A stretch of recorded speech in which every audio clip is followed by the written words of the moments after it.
అమెరికాలో 40,000 కోట్లతో పెద్ద కంపెనీలు పార్ట్నర్షిప్ ఉన్నాడు, అక్కడ పెద్ద వ్యాపారం చేస్తున్నాడు. అవి ఎక్కడి నుండి వచ్చినాయో చెప్పండి. ఇవన్నీ 3 లక్షల కోట్లు ఈ రాష్ట్ర ప్రజల సొమ్మును, ఈ రాష్ట్ర ప్రజల రక్తాన్ని దోసుకొని ఇతర దేశాలలో, ఇతర కంట్రీలలో వ్యాపారాలు చేస్తున్నారు అంటే ఇదంతా ఇక్కడ ఎవడబ్బ సొమ్ము రాబోయి?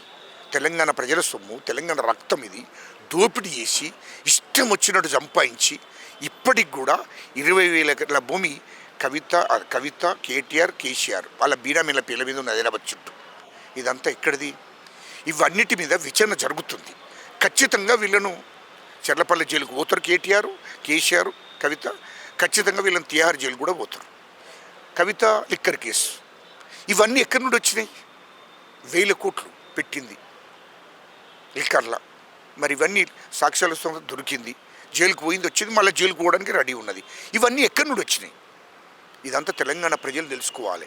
ఇంత రాష్ట్రాన్ని మొత్తం దోపిడీ చేసి పోయినరు, రాష్ట్రాన్ని అప్పులపాలు చేసిపోయినరు. మళ్ళీ దీన్ని కుదుటపడడానికి ఇంకొక 6 నెలలు ఆడది పడుతుంది.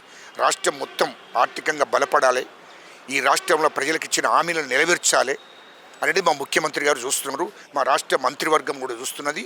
మా రాష్ట్ర మంత్రులు, మా ముఖ్యమంత్రి గారు 24 గంటలు కష్టపడి పనిచేస్తున్నారు.